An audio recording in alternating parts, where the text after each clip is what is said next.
You all right? Let's do this.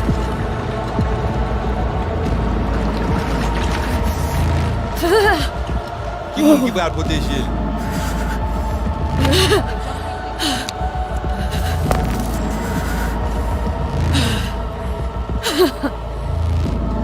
Okay. What now?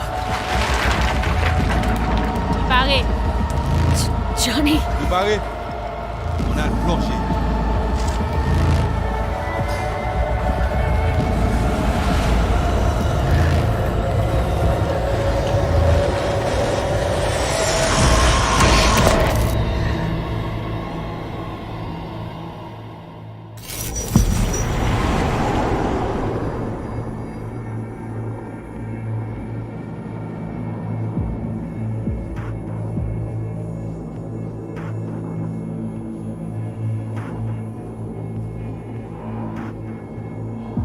Where are we? Our BBS, Data Fortress. Bridge to the deep net.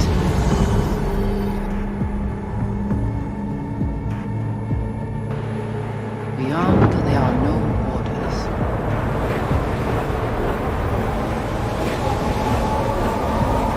Beyond the black wall.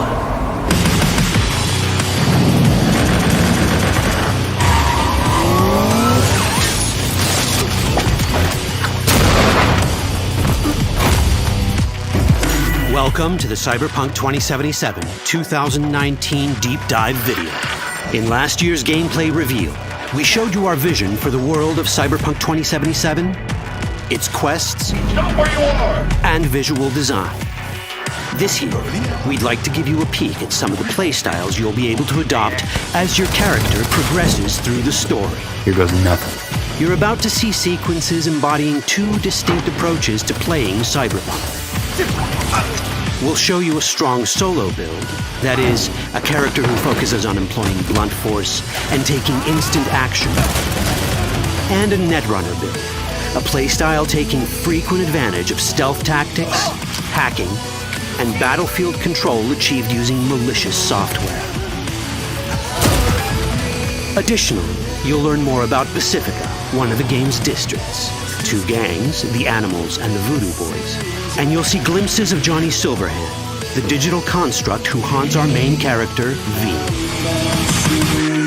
A word of caution. Given that the video covers a section of the game deep into the main storyline, we have edited the footage to contain as few spoilers as possible. Be aware that the gameplay as presented does reveal characters and locations you'll see while playing the game's main story arc, so watch at your own discretion. Where are we headed? As Peralez's campaign promise, and quote, This way. In this video, you'll experience a segment of a quest from the middle of the game. We're currently in Pacifica, one of Night City's 6 unique districts. No Pacifica well. Nah. You guys aren't exactly great at rolling out the welcome mat for outsiders. It was designed to be a tourist hotspot within the city. As you can see, this didn't pan out. When uncertainty struck the global economy, investors pulled their funding, leaving most establishments unfinished. It's one of those places where expectations and reality collided, resulting in a heap of disappointment. Ongoing gang wars plague this part of the city. Outsiders don't come here if they don't have to. Even by Night City's standards, it's dangerous to those unfamiliar with it. Taking a casual stroll here would not be a good idea. A fast motorbike or armor-plated car would be the safer option. But places like this have their advantages. If you're in need of rare goods or illegal cyberware, Pacifica's bustling local markets are a good place to start your search. The Grand Imperial Mall is a whole other story. It was one of the last developments in Pacifica to lose its funding. Until recently it stood vacant, but now a gang called the Animals has moved in for reasons unknown. Something's not going right for the big guy up top. And that's what we need to learn in order to earn the trust of the Voodoo Boys, the Animals' rivals. What the hell? Could fucking tell me what you plan to do first. You take job. You do what I say. So you jack in. Now. Of the many gangs in Cyberpunk 2077, the Voodoo Boys are the most skilled at using the net. You have now synchronized Agwe, our subnet. Why? What for? You are my vessel now. Through Agwe, I see what you see, hear what you hear. This mysterious gang of highly skilled netrunners has close ties to the local Haitian community. You are V? We have been waiting. Haitians settled in Pacifica in the 2060s after natural disasters struck their island and forced them to emigrate en masse. The Voodoo Boys gang formed around this same time, though at a smaller scale. Now the gang effectively rules Pacifica. The Voodoo Boys don't usually work with outsiders. Lucky for us, it seems they're prepared to make an exception this time. Mr. Hand sent me. You said you got merc work needs doing? Still, to earn their trust, we need to prove our worth. Placide, one of the Voodoo Boys' higher-ups, has offered us a mission. We need to infiltrate the Grand Imperial Mall, currently occupied by the Voodoo Boys' deadly enemy, a gang called the Animals. 20:35:07. 3 seconds before, poof, the camionette. We try to learn where the camionette come from. The Animals are not your normal gang. Their presence in Pacifica is suspicious. They value might above all else and wear melee combat implants to raise their prowess in combat. Their beverage of choice is juice, a potent strength and speed-enhancing concoction. As sought-after bouncers, they're usually dispersed throughout town. As skilled street-level business types, they've cornered the market in illegal substances and underground live-or-die prize fights. When they converge in one spot, it's for something big. It's then they appoint the fastest and strongest among them as their ad hoc leader. In this case, it's a woman named Sasquatch. Said you wanted my bed. It's insane. No. As far as I remember, you said no bone brain buffaloes on steroids. Afraid that's the cost of doing biz. This is the tech Placide was talking about. It seems non-standard for the Animals. And this is where we come in. Getting to the van won't be easy, but we're more than qualified for the job, which we can complete in one of many ways.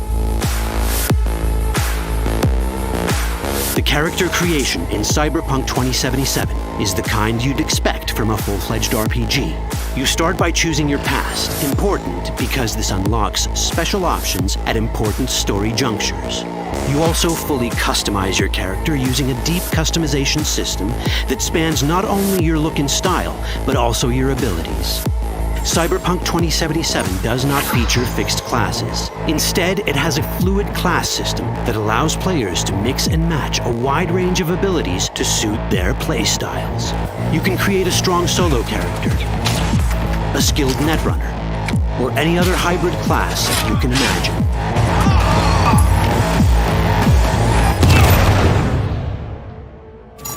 Let's see how a solo play style in Cyberpunk 2077 might work.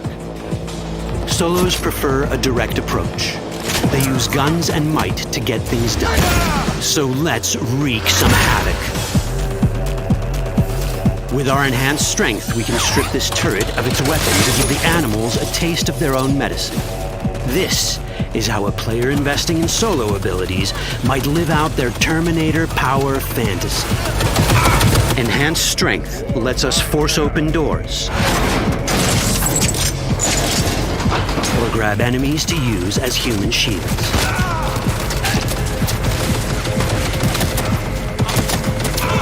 We also gain access to powerful melee combat cyberware. So even someone as fast and strong as Sasquatch, the leader of this group of animals, is not impossible to beat for a solo. But Sasquatch has a different game plan. She's out to jack in and hack us. Let's see how this plays out. Ready for some fun? Proceed. What's going on?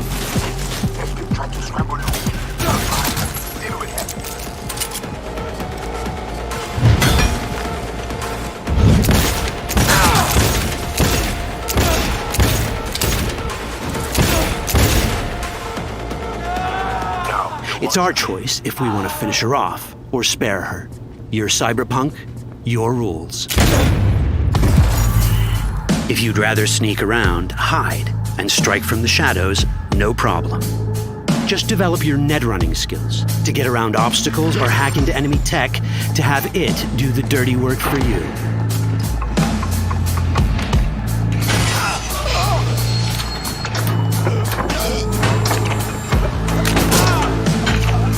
Net running abilities mean hacking skills that let us use our cyber deck to breach access points. For this, we fill the buffer of our cyber deck with a string of instructions represented by these letters and numbers. Matching the instructions for basic access grants us control of devices connected to this network. The more instructions we match, the more control we gain over elements in the network. We can hack our way through in numerous ways.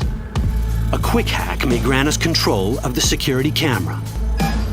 Another one should let us tweak the difficulty of the training bot to create a distraction.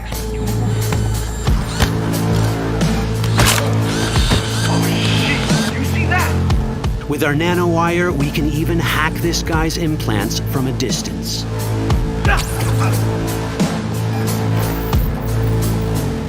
In this world, almost everything is connected to a local network. And that means it can be hacked. Ours is a wolf.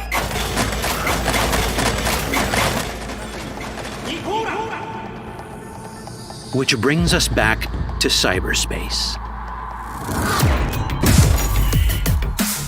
You don't get to do anything in the net unnoticed. There's always someone watching. It could be corpos, or even worse, it could be Netwatch. And that is exactly the case here. Who is they? Netwatch. They're always out to fuck us. Netwatch and the Voodoo Boys are like fire and ice. The first of these wants to maintain the old order and protect people from AI anarchy originating from beyond the Black Wall. The Voodoo Boys want to establish contact with the free AIs. They believe this will enable their boundless expansion on the net and grant them the upper hand over Netwatch. Netwatch sees this as the end of the world. Both are right. Whoa, hey, easy. How you deal with the Netwatch agent is entirely up to you. Do we side with the gang? Choosing to be on Netwatch's bad side is never wise. But can we really trust the Voodoo Boys? You set me up! As you can see, we have many possible options. But in each case, we take a risk. Think I'll just stick to my plan.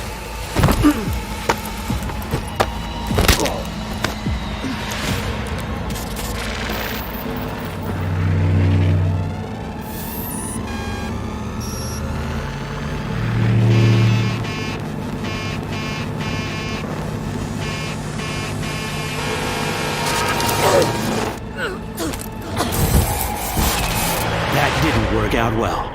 In the world of Cyberpunk, few things go as planned. And that was just a glimpse of how complex the branching storyline in Cyberpunk 2077 can get.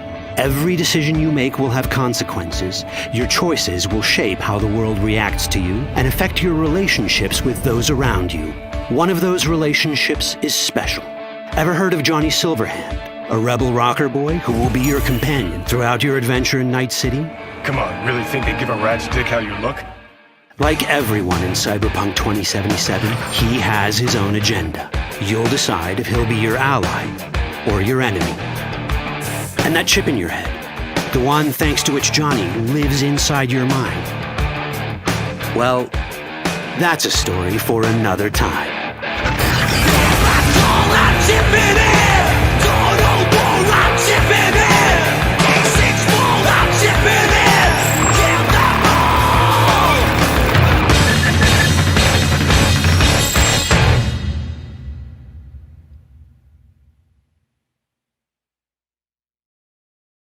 Welcome back. Now, following the deep dive, there is an awful lot to talk about. So I found 3 of the very best. Oh, you're so happy. But I think just in case people aren't super familiar with Cyberpunk 2077, why don't you introduce yourself one by one so everybody knows who they're listening to. Hey, I'm Miles. I'm one of the level designers at CD Projekt Red. Hello, I'm Pavel, and I'm a lead of the Quest team, and it's a great pleasure to be talking to you. So I'm Philip, and I'm one of their Quest designers, so I work really closely with Pavel over here. Oh, thank you guys for being my my participants in this video. Let's get started because the last demo we saw took place in Watson.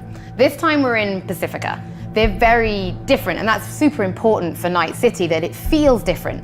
So what do you need to consider as a level designer when you're building a place like this? Right, we are diving right into it. Let's go. People want to know answers. Okay, I'm going. So, from a level design point of view, for us it's really important to create these districts, the 6 ones that we have in Night City, to be as different as possible without making it unbelievable, right? And we sort of orient ourselves around sort of how we approached, let's say, Skellige and Novigrad No Man's Land in The Witcher 3. So we're sort of aiming for a very noticeable difference. And this has multiple purposes, right? First off, we want to enhance the variety in the game, right? It would be kind of boring just to have a lot of the same throughout the entire city. We have one cityscape, so we need to create this kind of variety, and that's actually a really fun creative process as well. And secondly, we need it as a navigational tool. That means that when you as a player move around the city, you should know where you are simply by looking around. And thankfully there's a lot of lore that we can sort of dissect and make our own that helps us around, but we also add our own sort of twists to the whole thing, right? So in terms of Pacifica, we know that it's pretty fucked up place, if I can say so. And what I mean with that is that it's pretty noticeable that it's almost post-apocalyptic, right? The district has a rich history that caused it to basically fall into disarray after it was initially meant to become the city's crown jewel of tourism. But clearly, as you can see from the footage, that actually didn't quite work out that way. And now you'll actually see things like burning cars on the streets, right? And it's very deserted. So much unlike Watson that we showed last year, where the streets are bustling with people, here there's way less. Because it's simply a very dangerous place that you don't want to really go if you don't have to. And again, that's one of these things that once you enter the district from the rest of Night City, you'll actually notice that, right? And of course, all the destruction going on and all of the, suffering and pain. Our favorite and things. Violence, as it were. So what kind of things are exclusive to Pacifica? Because you don't want people to just come for the quest and then leave and that's it. You want people to keep coming back to this district. So what can people find there?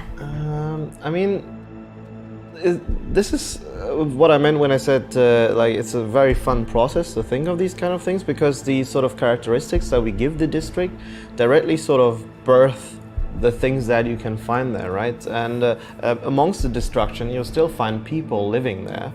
Right, Pacifica is inhabited by a large Haitian community, and each district sort of has a kind of dominant gang who has taken over there. In the case of Pacifica, that would be the Voodoo Boys. And unlike the Maelstromers that we saw last year, the Voodoo Boys are actually deeply ingrained within the community that lives there, and they actually They're not your typical sort of street gang in the sense that they don't really bring a lot of gunpowder to fight themselves, but they actually specialize in cyberspace. They're obsessed with the mysteries of cyberspace. They've sort of almost made it their own religion, if you will. And they have the reputation of being the best netrunners that you can find in Night City. And it's a very cool gang that V, of course, our main protagonist, will interact with in several ways. How? You will have to find out. And I mean, that's just one of many, many different ways you'll really experience Pacifica. As I said, all of these things together, the culture, the visuals, the architecture, and the history really, will be very distinct to the district. At the same time, we're of course trying really hard to not make it feel disconnected, right? There's always a link. It should always be believable. That's one of the sort of core pillars that we build everything on. But this will make it for a very unique experience when you delve an adventure in this district compared to others. And when looking at the stories that we'll be telling in this exact district, we always make sure that it always fits to the environment, to what we want to build. So, you know, the street stories that you will find, their side quests, and the main quest that is actually placed there, it always tells the story of the community, of the people, of the characters that are living there. And the Haitian community, right, they arrived actually in Night City because of the environmental changes that were happening in the world. Haiti is actually completely flooded, and they have left it. They arrived to Night City to build the district that Miles just talked about, and they were left out at the moment when the corporations withdrawn all the funding from the Pacifica. They were left there and they built their own community there, and they gave the seed. They become the seed for all the stories that we're telling there. So as a player, when you're like investing, meeting all those characters and talking to them, you actually find out and learn more about them, you know, through the quests. Perfect, but let's talk about the mall we just saw in the deep dive video, because that's not linear. No. So how do you design a non-linear level? You've got the building, you're thinking, right, well, the person who's playing on their game, they might have a more techie style of playthrough, but this person might want to go in all guns blazing. How do you design levels for all these different play styles? Anything's possible. Yes, yeah, we do give the player a lot of different tools to use as he goes through a level, and that makes designing these things quite complex, I will say. But, you know, just to sort of understand our mentality, I can actually, I'll attempt, maybe you'll help me out with this one, to go back in our development, well, sometime. and to really sort of, we came up with this example to sort of establish this kind of mentality that we wanted to have when we approached our level designs and the way we do our encounters, right? And the example was rather simple. The goal was for a player to go from one room to another. But the main way to go from that one room to another would be sort of like a door. And be it through like a scanner or a device, it doesn't really matter for the example actually. Going through this door would ultimately result in the player losing his weapons, but the task was to actually kill a person on the other side of that door, right? Now, we use this sort of example to sit down and think, okay, how will we do this in all these kind of different play styles, right? So perhaps, you know, one way would be to, you know, convince a guard that would be stationed next to the door, just let you through, right? Through like sort of like a social kind of path, or you could take the guy out, take, I don't know, like a pass that would enable you to go through the door without actually letting go of your gun. Maybe if you are invested as a melee character, it actually doesn't really matter to you. You just walk through the door and then punch the guy on the other side into like a pile of blood. Or maybe as a kind of hacker type of character, you try to find a way to breach the network, to disable the device, right, the scanner that would prevent your weapons from usage, allowing you to move through and then use your guns on whatever your target is. Maybe as a kind of fast solo kind of character, you'd be able to jump out of the window onto a windowsill, double jump to the, you know, like a balcony, and then enter through the window there. And the list goes on and on with examples that we try to come up for this kind of door. And it's sort of, again, it's just to showcase how we sort of think about these levels, right? As you know, putting in a problem that the player has to solve.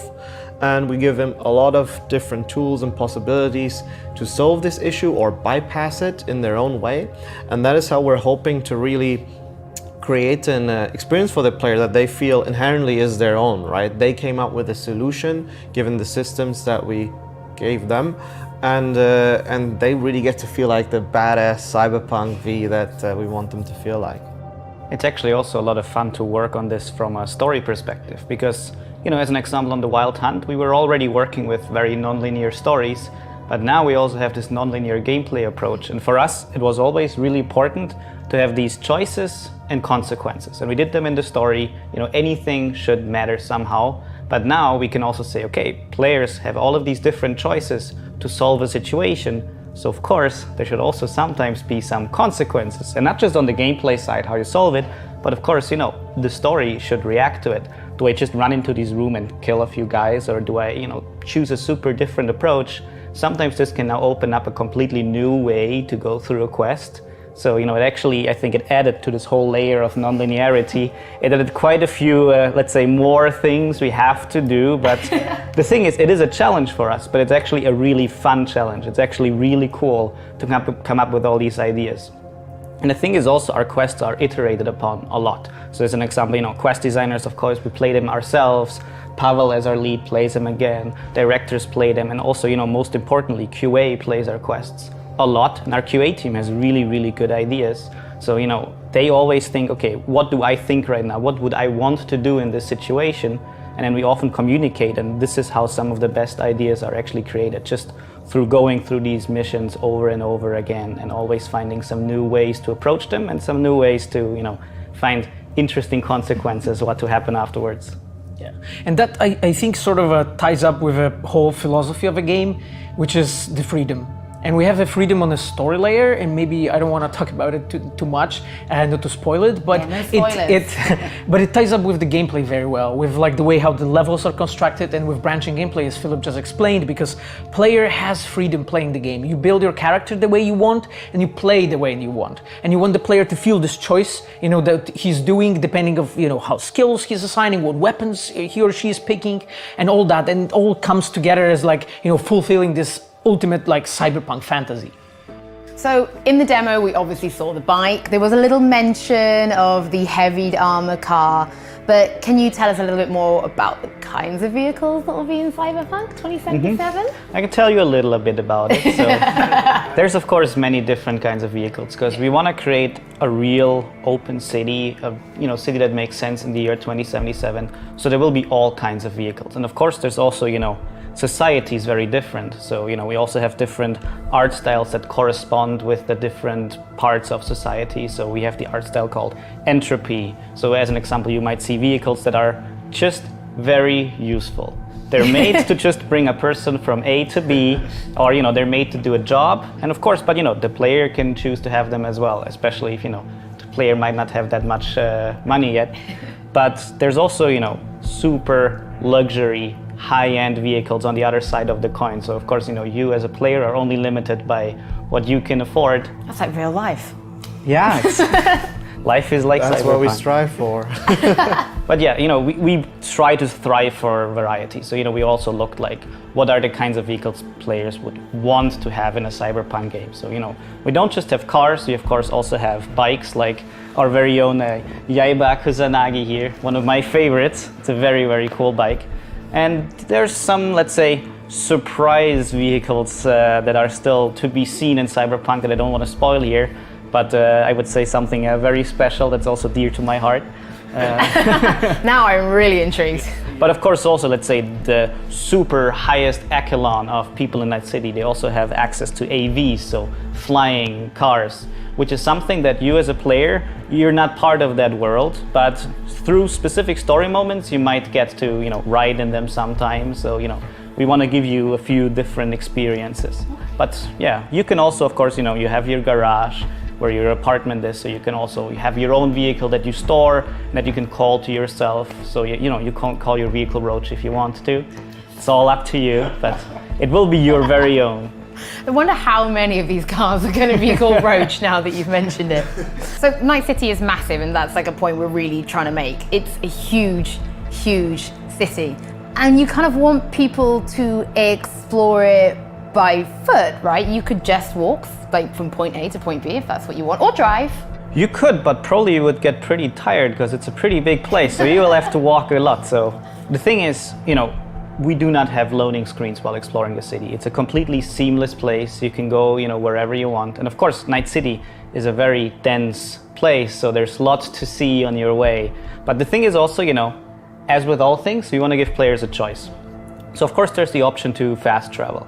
But the thing is, actually, the way we're designing the city, we actually kind of feel like, even when we're playing it ourselves, that fast travel is often just, when I play the game, I don't want to fast travel. I want to explore the city, because we actually try to give you so many interesting things, so many places that tell a story, that look interesting, where you have something to do, where you can interact with things, that just something new for you at every corner. So I personally don't fast travel a lot. I just drive my bike and I put on some nice music and I have a good time. But of course, you know, it's possible. And the thing is also, we actually have proper city planners working here that actually are planning out Night City and how the traffic would work in that city and how it would actually make the most sense, how a city like that would actually grow organically, and how it would flow, how the traffic would flow through there. So it's actually really interesting to also just have that part of game development now as part of Cyberpunk 2077, because this will be very important for how people actually get to explore it themselves. To make the city feel alive. Exactly, yeah. Okay, so in The Witcher, everybody who's played The Witcher knows those question marks on the map, those points of interest. You dreamt about them when you were at work, you just thought about them. You can't walk past them. So what will we be sort of looking at for Cyberpunk? What are those things that are going to be all-consuming us, so we are probably not paying attention to the main story? We're going to be like, I've got to go do that first, and I can't go and do this until I've done that one over there. What will we be finding? So in Night City, you actually really want to tie it into the world. So as an example, most districts have a so-called fixer. Like you might know from our gameplay demo from a year ago, there's Dexter Deshawn. And people like this, they can give you jobs that also fit the specific district you're in. So when you enter a district and you're kind of known as a mercenary who's doing certain things for money, fixers might contact you and they have some jobs for you. And then these jobs, as an example, they can be street stories. And they show up on your map, and you get an icon, so okay, this is this kind of street story. And we always want to put some interesting story to them, because after Wild Hunt, we actually founded a completely new team, the Open World team, which is actually creating some amazing content to actually fill this world with things that are meaningful. So we actually want to make this that you can do many also smaller things around the city, but they're actually all cool and unique in their own way. And one cool thing is also, of course, they appear on your map, but the map in the game is actually properly immersive. It's that really, really cool looking point cloud version of Night City. And you can see the tasks from your fixer there. But the cool thing is actually, because you're a character in Cyberpunk, you're V, and you actually have this information. So it's not just the player seeing them, it's actually your character seeing them as well, because it's all part of the world. So we want to give you this full immersion. Yeah, it's actually really, really cool for us that with the street stories and all the other content, we're essentially sort of giving him like almost our Witcher 3 side quest treatment, in the sense that even simple tasks can be fun and exciting if we pack them up in a cool story and root them within the world, right? We can use these street stories to expand further on how life in Night City and the world of Cyberpunk in general works.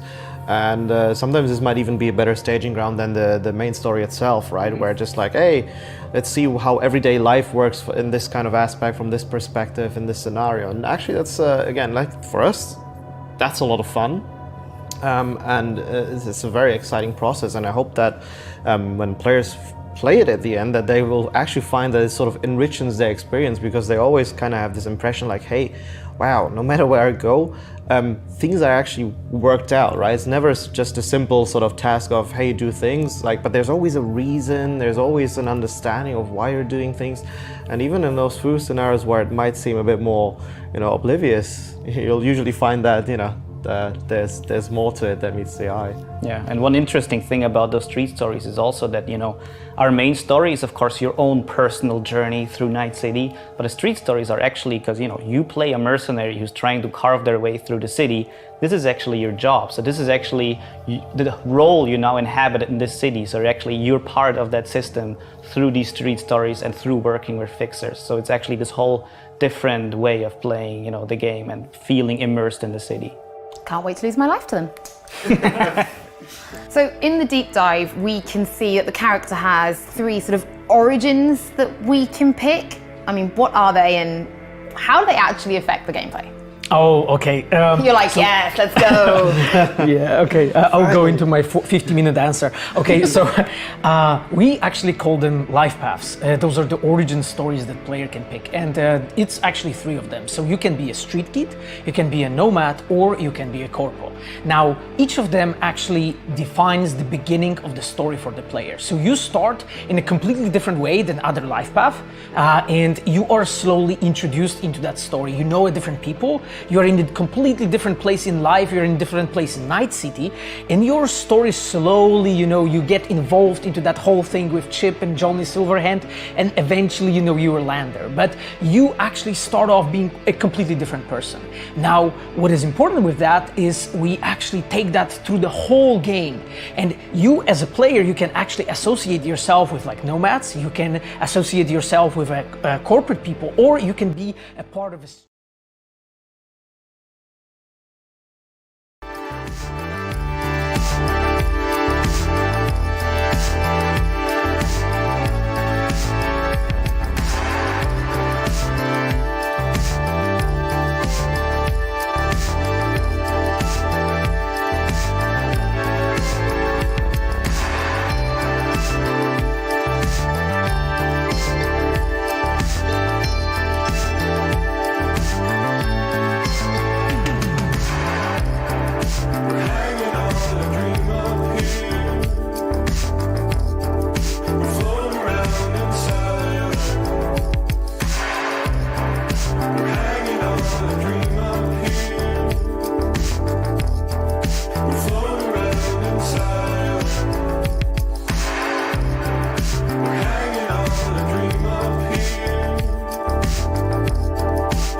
Hello everyone. We go from one timer to another timer. Yeah, it's oh good. Oh wow. Okay, hopefully the internet holds up because that's a problem if it doesn't. Welcome to Night City. Welcome to Night City Wire 2020. This has been a very anticipated thing for many people because the last time we heard about Cyberpunk was, or seen anything about it, was that video I just played a minute ago. So that was the deep dive video from September, October, I think? Maybe even last summer? Can't remember exactly, but it was around about that time. So we finally get to see what the game is probably going to look like when it comes out. I assume this is probably the last big event they'll do before release, possibly. In terms of anything, just showing it off or anything. I think this will be the last time they're going to do something like this. So it's going to be interesting. I'm very, very, very, very, very excited, but I'm also trying to keep my anticipations to a acceptable degree, let's put it that way. But yeah, there's a lot of stuff that's probably going to be coming out, and we'll see how it is. How is everyone, by the way? Hopefully you're having a good Thursday. I don't know really what to talk about for half an hour, but I thought I'd start this early so we can all have a little bit of a chat before it actually starts. I think the way I'm just going to do this is, once it starts, I'll keep quiet. I'll try not to say much unless there's something amazing on screen, and I probably will react to it. And then we'll have discussions afterwards and stuff. When the actual video and whatever they're going to show to us finishes, we'll discuss it and get in detail and stuff. I guess if you don't know and you didn't see the video, on one of the videos for the After Hours series, I went to see Cyberpunk in October, and it was a behind closed doors kind of thing. Only a limited amount of people were allowed in. You had to get there early. It was at EGX in London, which was like a games convention. God, I miss games conventions this year. I miss loads of things at the moment. I miss concerts. I miss going to I miss filming for a different level, because going to film documentaries and stuff on my other channel, different level. Can't do that because obviously the stuff that's going on at the moment, and I don't know when I'm going to be able to do that next. So stuff like that. I'm missing a lot of stuff. I miss cinemas. I miss everything. I just miss hanging out with people. But I think the last time I went to an event was EGX in October with a lot of people, and there was a Cyberpunk booth there, and we got to see an hour-long footage of the uncut footage of Cyberpunk that wasn't shown to the public, but it was shown to people. I think at E3 and Gamescom, but I don't think anywhere else. So it was quite cool, and after seeing that footage, I pretty much convinced myself that this is gonna be a good one. This one is a good one. There's a lot going on in it. There's a lot of stuff I explained in that video that made me go, holy shit, this is insane.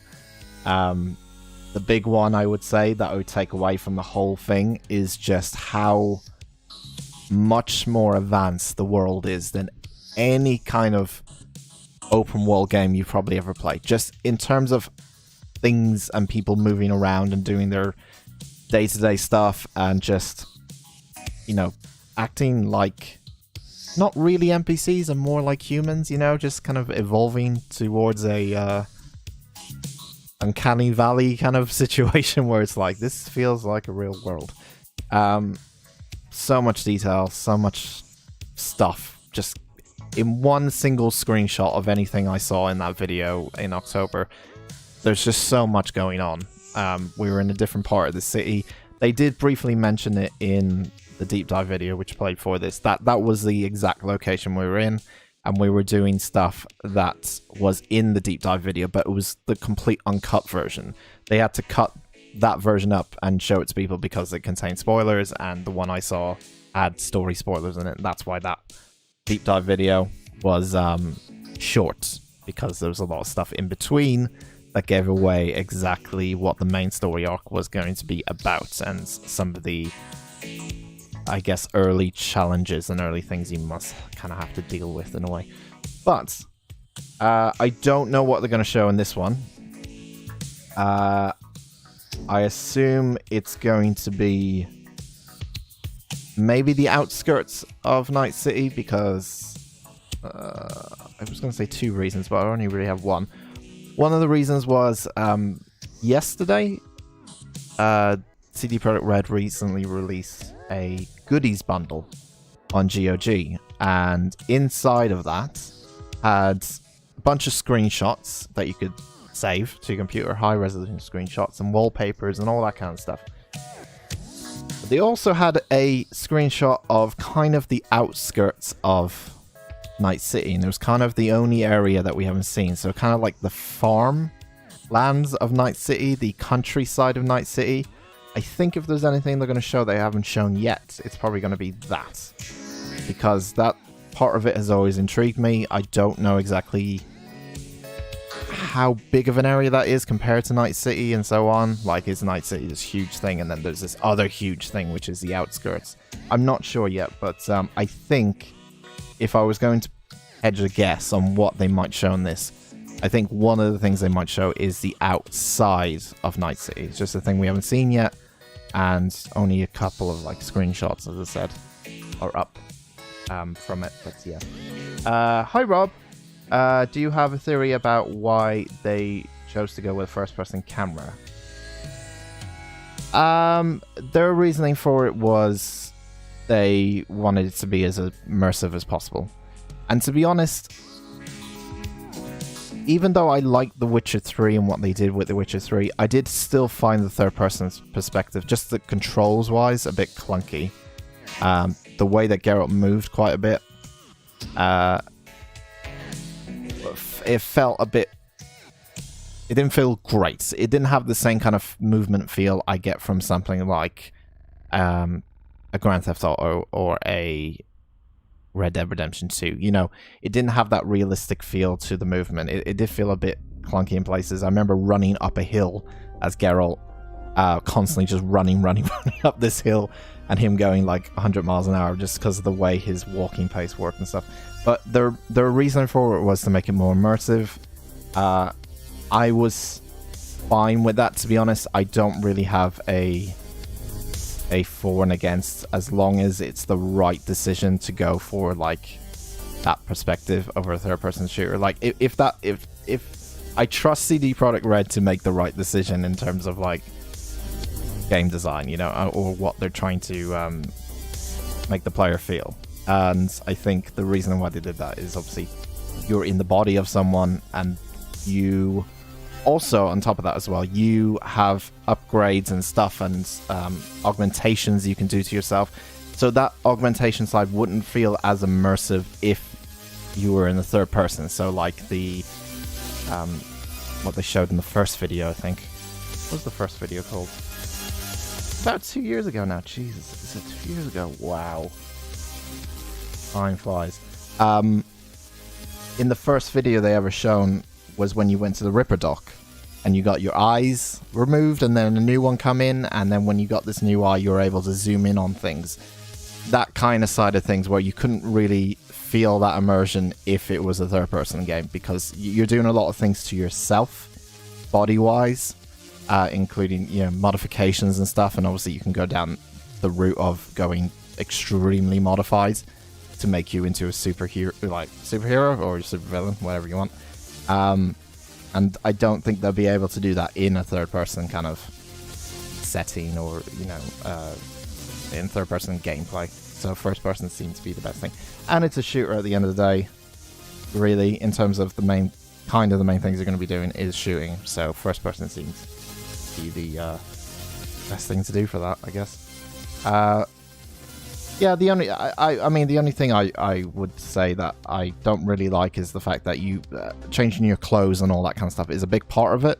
We don't really see yourself that much if you're going to be in first person, so that kind of sucks. But you know, it's a small little thing for what I think will be a better gameplay experience down the line. I'm not just saying that because I'm Cyberpunk fanboy. I honestly think going first person really helps just in terms of immersion and you feeling like you're in this world. I think it works a lot better. So, that's how I feel, Rob. There you go. I don't mind if people don't like it. If people have their own opinions on whether they think third person is better than doing a first person one, or some people may feel like it's risky because they've never done first person before. I also have those doubts about. The only kind of major doubt I have over the whole of Cyberpunk, I think everything I've seen so far and everything I've been told and everything I've been, I discussed a couple of things really, really quickly when I was at EGX there was some of the people who are probably going to be on this video. Holly was there, who was doing the hosting for the video before this. Holly Bennett. She was also EGX. I had a little chat with her just about like the next kind of video thing that's coming out, or the next gameplay version, and she said she couldn't tell me, but she said hopefully they're going to show a lot more soon, blah blah blah. But speaking to people there, they seemed really excited to show a game, and that's the kind of difference with a lot of companies, is that CD Projekt Red They feel like they're an indie company who's a AAA company. They feel like they're a company that really, really cares about this game. And they don't feel like a AAA company at all. They feel like they are very in touch with their fans.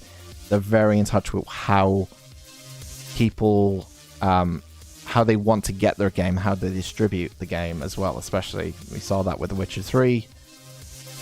One of the fairest deals in gaming, I think, was The Witcher 3, just in terms of the amount of content and DLC and free stuff they give you and all sorts. They honestly, from briefly talking to just people who represent CD Projekt Red at various events that I went to and stuff, they honestly, truly care about this. So, this is their baby. They're going to take good care of it. This is why they've delayed it again, to make sure it's right. So I don't have any problems with, in terms of quality, in terms of how they're going to build this world, in terms of stories and quests and all that kind of stuff.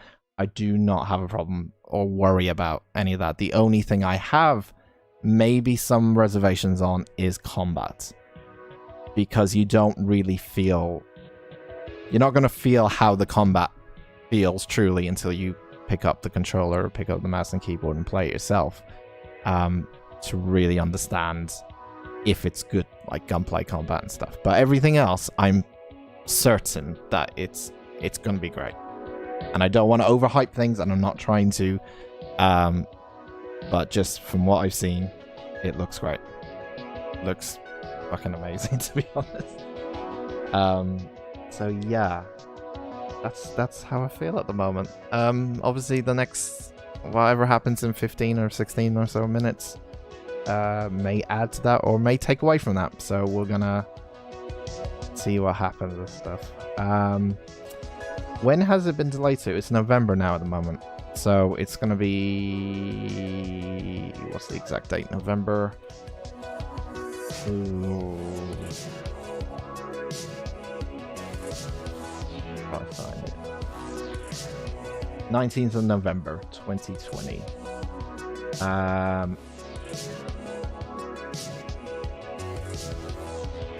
Oh, no, sorry. I just saw a thing on here that says first released on 17th of September. No, it initial release. What's that?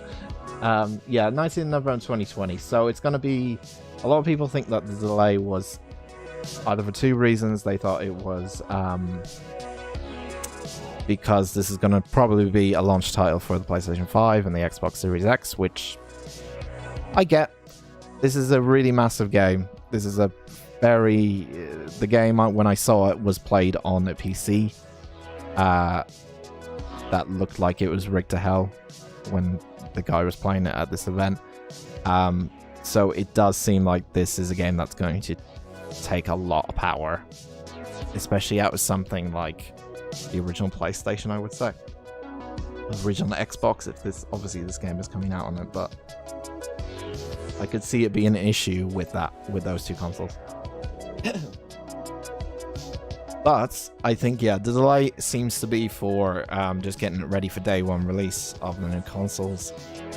And someone mentioned as well that they thought that the delay was because they want to include a VR mode as well in Cyberpunk when it comes out. So you're going to get the whole...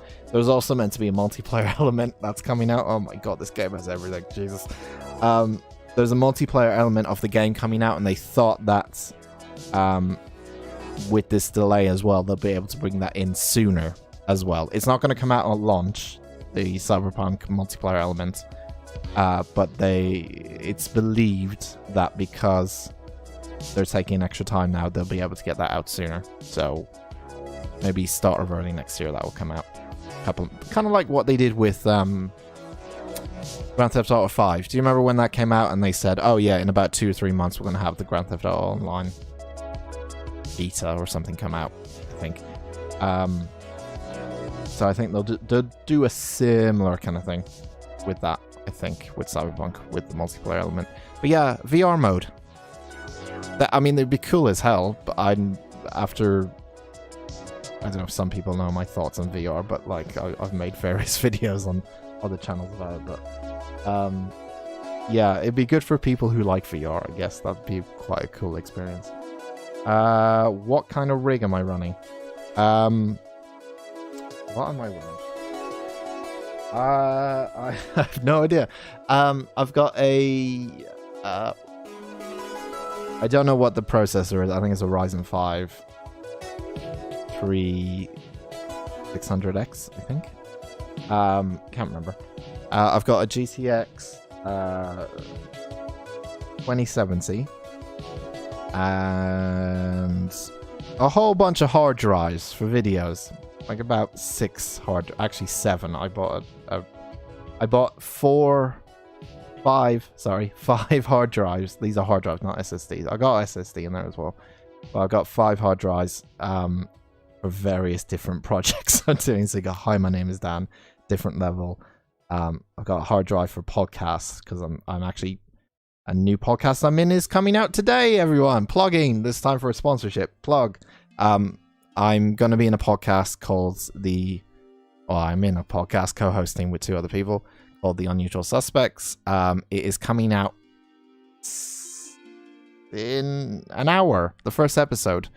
I'll probably put a link in the comments when it comes out, I guess, but there you go. It's a movie podcast where we talk mostly about strange, bad, probably films you've never even heard of, and discuss them. We discuss finer details. Is kind of what our podcast is about in movies. We don't really look at new movies and rate them like every other single podcast. We kind of look down the rabbit hole on a couple of things and find some very interesting things that, so it's called the Unusual Suspects podcast, and it's coming out today at 6 p.m. my time, which is about an hour. So go listen to it if you wanna. It's gonna be on Spotify, Apple Podcasts, Anchor. I'm trying to think of other podcasts. It's on everything. Apparently, it's gonna be on everything at some point. So there you go. So go listen to that. It's quite a laugh. If you want to laugh during these hard times, you like movies, you'll probably like it. So there you go.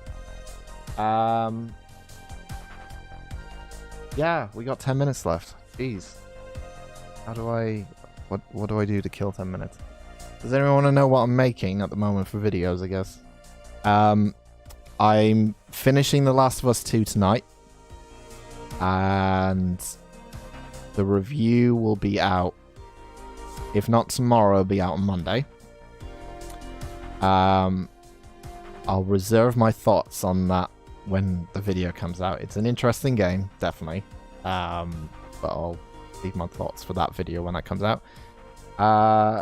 There's 2 other review videos. I think 2 of them are other 2020 games. Oh yeah, there's Kentucky Route Zero review that I'm doing as well, and another Streets of Rage 4, another 2020 game, and there's one more, and I can't remember because I wrote it down ages ago, or I played it ages ago, wrote down that I was going to write a review about. I can't remember what it is. There's another game. I don't know. I can't remember. And we'll have the Q&A.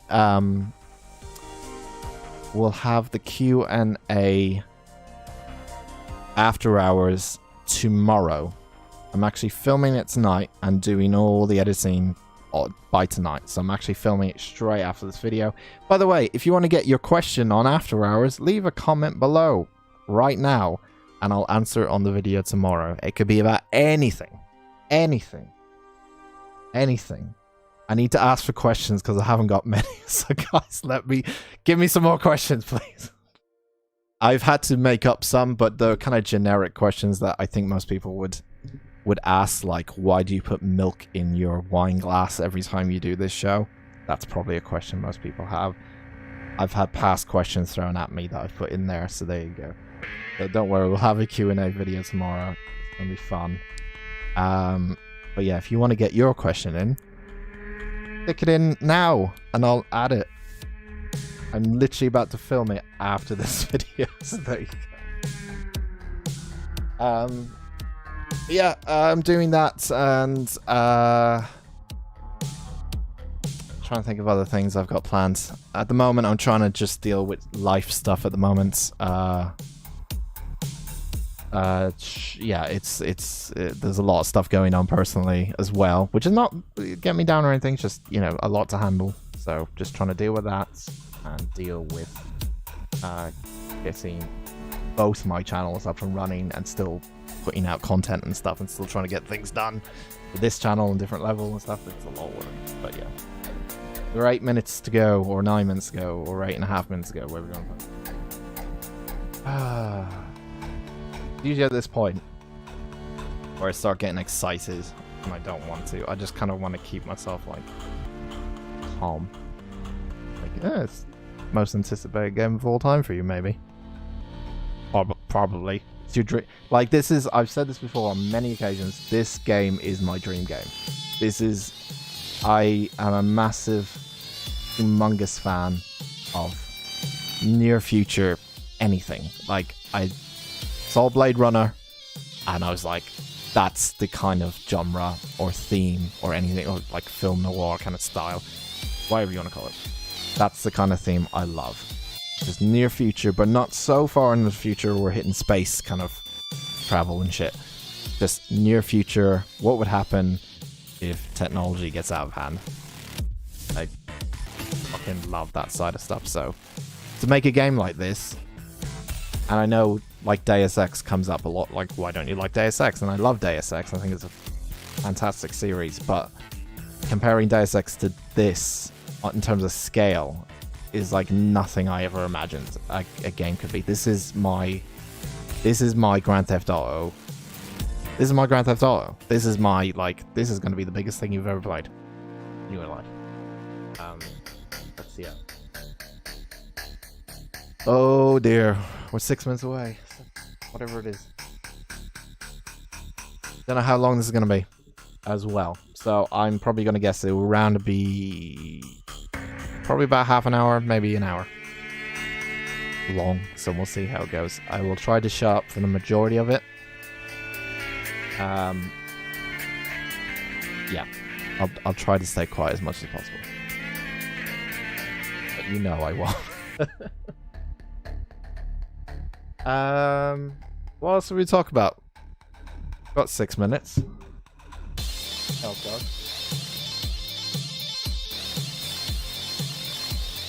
It's currently 30 degrees in the UK at the moment. It was 29. No, it was 30 degrees yesterday. It's 29 degrees today. I've had my aircon, which everyone doubted me in England because why would you buy an aircon in England? Everyone doubted me when I purchased a very expensive aircon. That's right up there. And now they're all saying, oh, we're so jealous that you have aircon. I can't stand the heat. Like, I am the worst person imaginable if it's hot. I hate the heat. So I said to myself, I'm going to buy an aircon. I bought the aircon last year. Well, what was that? Bought an aircon last year. It's the greatest purchase I've ever made. Like, ever. It was really expensive, but I do not care. It has saved my mind, my focus, just anything. It's off at the moment because I've had to kind of turn it off because it's quite noisy. And I'm already boiling up at the moment, so I could get very emotional soon. That's an awesome game, dudes. Thanks. Oh, congrats. What's an awesome game? Did I talk about game? Oh, Deus Ex. Is that what you mean? Yeah. Oh, that's also. I thought you meant. Oh, you meant the podcast. Okay. Thank you. I didn't know what you meant there. Sorry. I'm in Denmark. Oh my god, it's so freaking hot, especially at night. Yeah, last night was insane. Like, it was the hottest day of the year so far yesterday, and at night I usually open the window just to get some air in. The air that was coming in was hotter than the air that was inside the house. So I had to close all the windows and just stick the aircon on. My electricity bill is going to be insane at the end of the month. I do not care. I hate heat. Like, I'm terrible. When I was young, I never wanted to go on holiday to a hot place. I just hate it. I didn't understand why people like sunbathe and stuff. sitting in the sun, sunbathing, to me sounds like hell. So, kind of person I am, ladies and gentlemen. Good to know there's other people here that absolutely agree. But yeah, 30 degrees probably doesn't sound like nothing, but yeah, to me it's the worst. Anything over 20, the worst. We are 3 minutes and 40 seconds away, or 22 seconds away, so. And yeah, I think I've started this way too early because I ran out of things to say with 3 minutes to go. What are you all hoping? Let me know in the chat. What are you hoping to see out of this? Are you hoping to see vehicles, gunplay, guns, characters that you meet, more storyline kind of stuff? Maybe the outskirts of Night City, as I mentioned, which I think they might be able, like, to, you know, they might be able to show because they haven't really shown the outskirts or not, but yeah.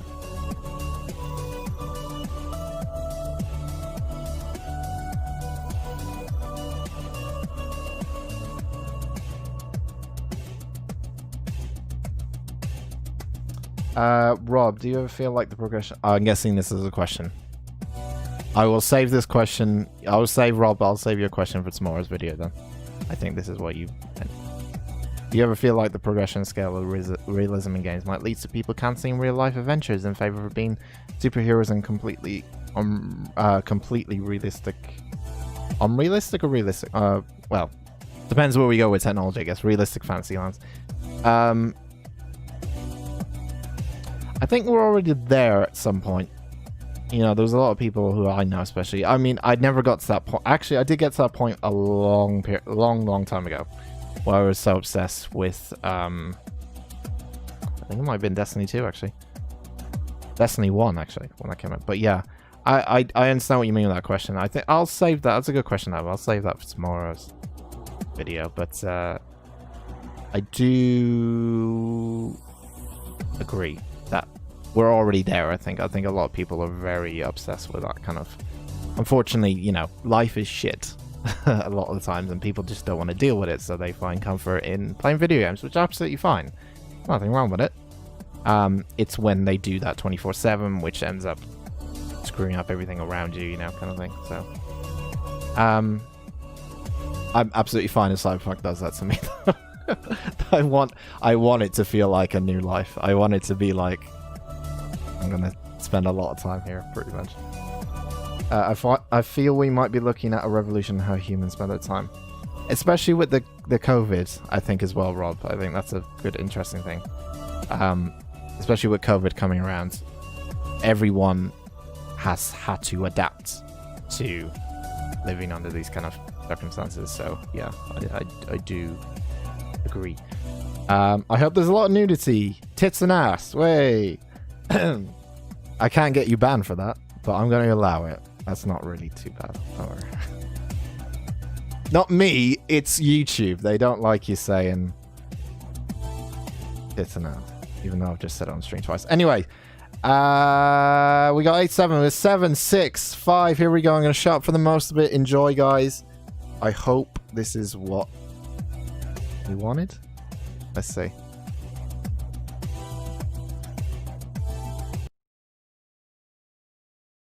Stepping up here with the stakes.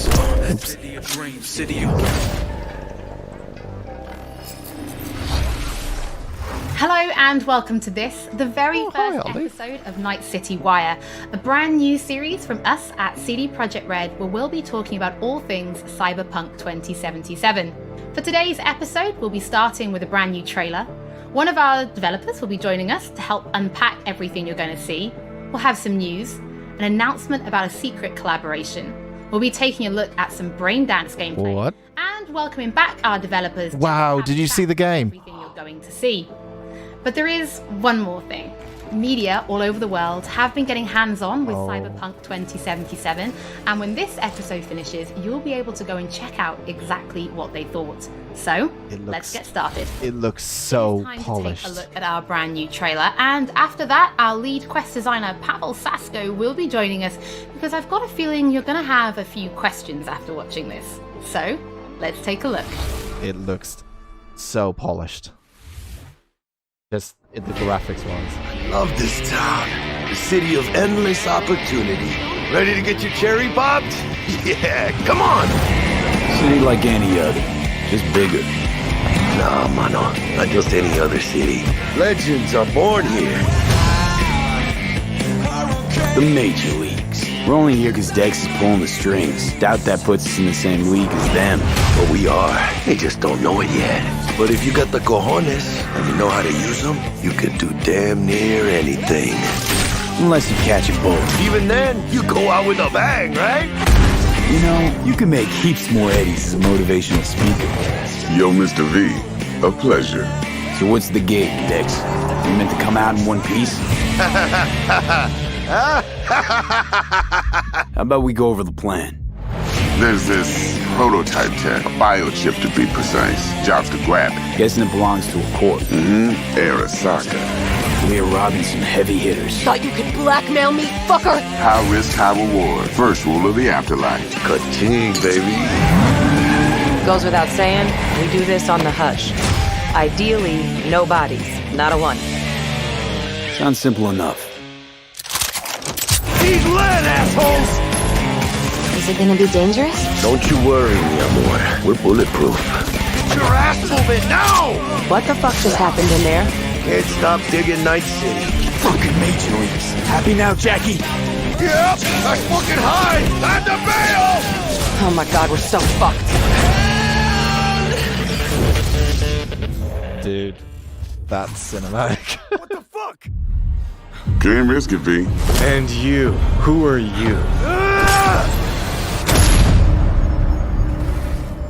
Fuck.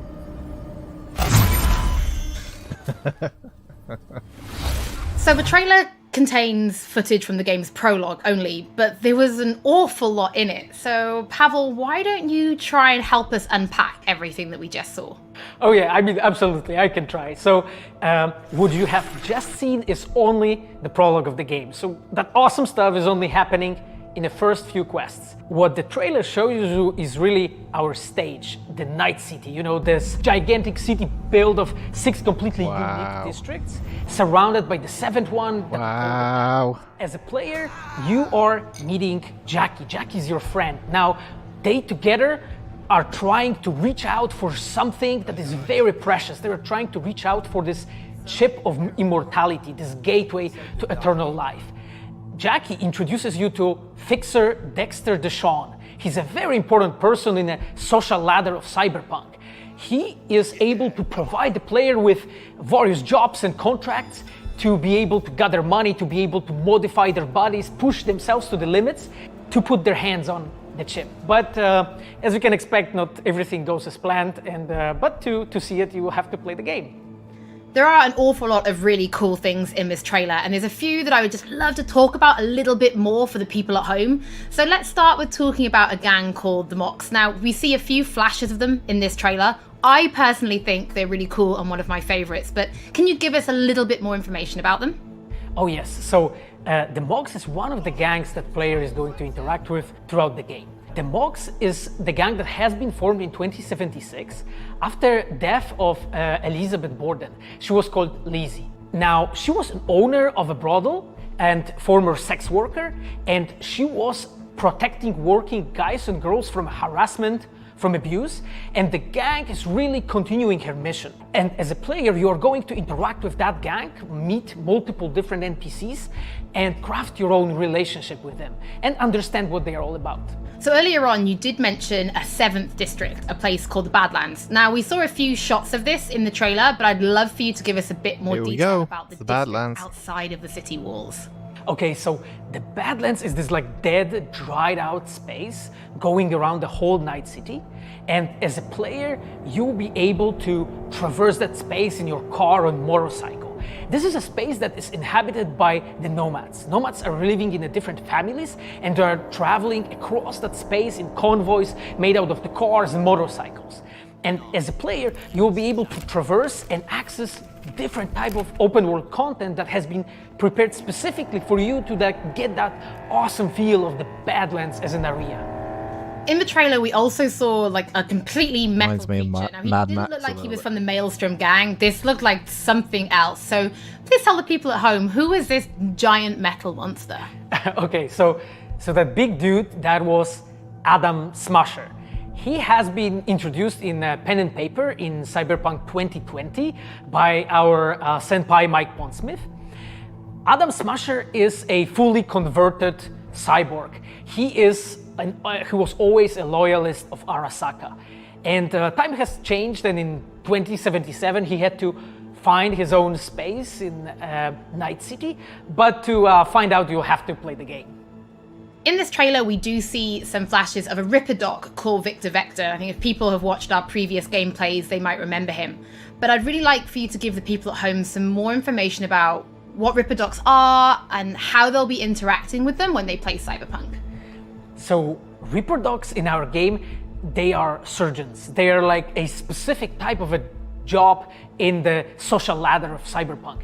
They are accustomed and specialized in replacing limbs to the metal ones. They can basically update your body. It looks so much more polished than last change you time. into this walking war machine. And as a player, you are going to meet different kinds of Reaper Dogs in the game, craft your own relationship with them. Some of them are like important characters for a story. Through that, you will invest eddies that you're gathering to turn your body into this tool that allows you to survive on the streets of Night City. Pavel, thank you so much for joining us. I know you'll be back later in the episode because you're going to be helping Just graphically, it just looks gameplay. But before that, we do have some news. night and day, really. Earlier in the year, we announced that if you pick up Cyberpunk 2077 on Xbox One, you'll be able to play it on Xbox Series X when the console launches. And just in case you missed it, it will be the same for PlayStation players as well. If you pick up Cyberpunk 2077 on PlayStation 4, you'll also be able to play it on PlayStation 5 when the console launches. And that's not all. There will be a free upgrade for Xbox Series X and PlayStation 5, but we'll have more details on that soon. To Night City. Before we reveal our first look at the Braindance gameplay and welcome back our developers for a chat, there is just one more thing we want to announce. Something that we've been working on in secret for a while. It's multiplayer. We are very excited to announce our partnership with Studio Trigger and Netflix to bring you Cyberpunk Edgerunners, a standalone anime set in the Cyberpunk universe, which we've been working on for some time now. Edgerunners is due to launch in 2022, but for some more information, let's go to the team in Tokyo. Not for a while, though. Wow. Netflix series. Hi, my name is Saya Elder. I am the Japan-based producer for Cyberpunk Edgerunners. What I do basically on this project is that I am a fixer, to put it in the words of the Cyberpunk universe. We are a game company. We are a bunch of nerds, and wherever there are nerds, there's going to be anime fans. So it was always a dream for us to make anime. When we began this project, we were certain that we didn't want to make a recreation of the game. Cyberpunk Edgerunners is a standalone story set in the same universe. The stage is still Night City, but everything else is totally new. New characters, new story. I do like to think that it's going to be a great gateway for newcomers to come and check Cyberpunk game and also the Cyberpunk genre as a whole. Right now we're in Nakano, which is one of the biggest anime meccas of the world. I'm going to take you to Studio Trigger right now because I did not expect that to the dream team at all to have a Netflix series, but I guess with The Witcher doing well. 監督の今石です。キャラクターデザインを担当する吉成です。ゲームのサイバーパンクのファンの方、今回初めて触れる方両方に満足していただけるようにアニメを作るつもりです。よろしくお願いします。今回はそのサイバーパンクという僕らが10代の一ファンにしか過ぎなかったジャンル、そういうジャンルのものをまた、時代が南進をして作れるというのが非常に楽しみです。トリガーも10年ということで、監督に今石、キャラクターデザインに吉成というトリガーの最強の布陣で、トリガー10周年にふさわしい作品にしていきたいと思います。お楽しみに。Oh, that's cool. Not about the game, but it's still cool. I'm Happy for that.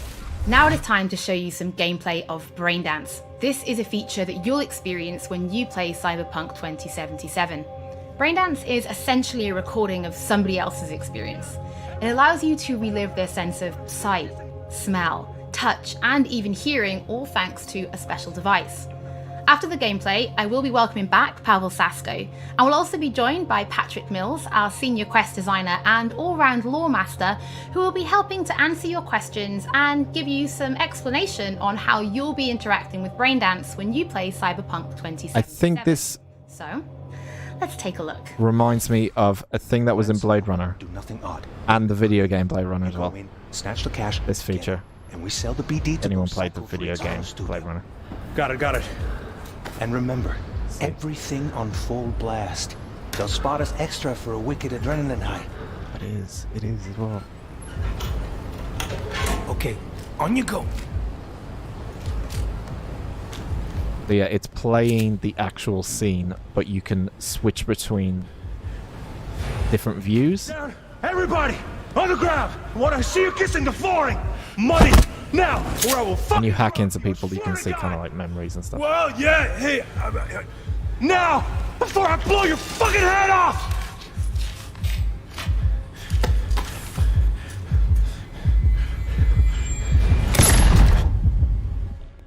Ah! Slow, deep breaths. Your cortisol and adrenaline spiked, but the soft activated your hormone blockers. Nothing happened. You're alive and well. That was too much. Could feel the guy's pain, his stress, his hope. Hope wrapped up in something else. Mm-hmm.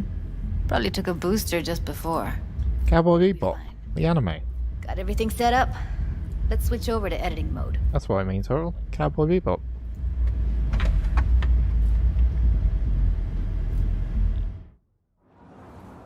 I'll sever the link to the BD Roller's sensory array. You'll be able to look around freely.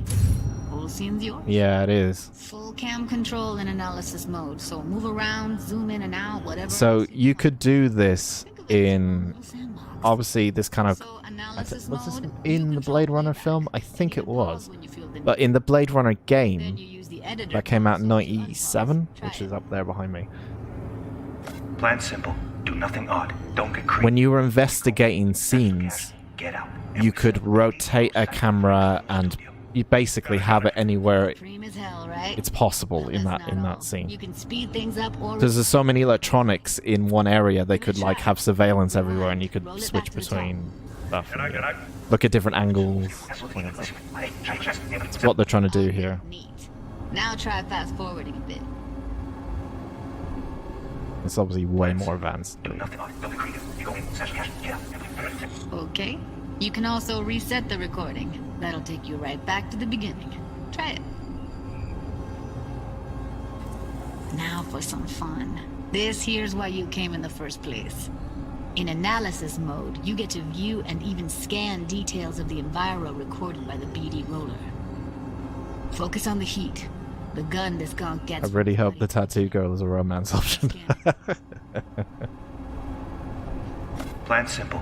Do nothing. She look really detailed as well. You go in, snatch like just facially, just amazing detail there. Okay, right here. Yeah, this is excellent. Like the Blade Runner game. Let's move on. Now heads up. In analysis mode, you can ferret out background noise and conversations if the roller got close enough. This tech records everything, every little detail, even the sights and sounds the roller was never aware of. To see the sources of the recorded sensory signals, switch to the audio layer in the editor. Go ahead and try that now. Okay, good. Now you should see several sound signatures in the store. Choose one and hone in on it. Yeah, this would be one part of the game where you're trying to investigate things. Okay, we have a deal today on 2 flavors. Cuddy and surf and everybody! So, any thoughts? Unbelievable. Seriously, like what's happening right next to me. Yeah, it's how BD recording implants work. They pick up everything, all the elements in the background. Then an editor tweaks them, makes them pop. Keep playing with the sound, explore it a bit. We'll move on when you get bored. I wonder how in depth you can get. What I see you kissing the flooring! Money! Meth! Sometimes you can analyze extra layers in the raw, stuff the roller's cyberware picked up. Like what? Ev's got Kiroshi optics that grab infrared, meaning you should be able to grab heat signatures from her recording. Huh. Hella nice. Scanning works on peeps, too. Walk up to the wounded chick. Try scanning her.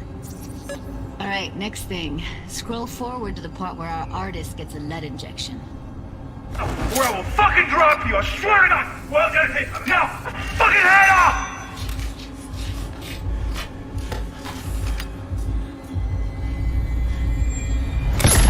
See that? They shot him and he never saw it coming.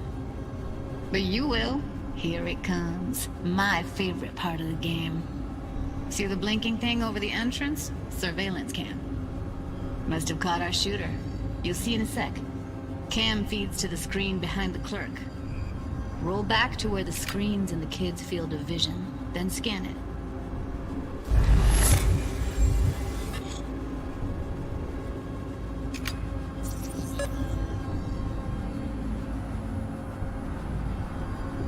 Reminds me a little bit of the Batman Arkham game. His own Chuma A little bit shot as him. well. Probably planned to all Detective mode.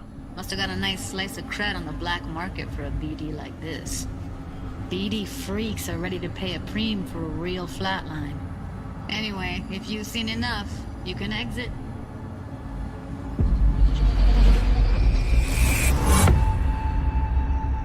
Yeah, it's impressive, right?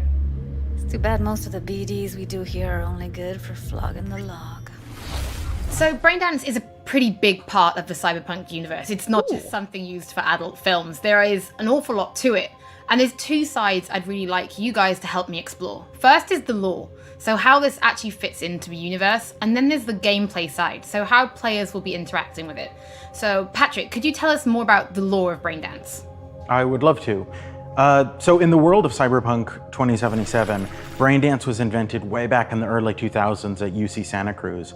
It was developed as a way of recording a person's experiences and then playing them back for someone else so that they could relive them as though it was happening to them. It was originally used for things like therapy and prisoner rehabilitation, but by 2077 it's become this global media industry, including things like movies, mass entertainment, things like that, video games, some interactive things, and of course adult fare as well. Now in our game we deal a lot with black brain dances, or XBDs as we call them, and there are different types of those, but the one that you saw in the trailer just there was a flatliner. Now that's where the person recording it actually dies during the recording, and it's popular with sort of an illicit kind of a thrill, but flatlines, yeah. A mercenary can also use them for various things, and you'll want to feel like they're dying. And from the gameplay perspective, we have been working a lot throughout last years trying to figure out the best way how to use the braindance in the game as a mechanics. So what we have settled on is this braindance editor mode. As a player, you will be able to run the braindance in the editor mode and see different clues that have been registered on the peripheral of given actor. Now, as a player, you can slide on the timeline of the recording back and forth, trying to uncover different clues. And that clues are actually telling a story in the game.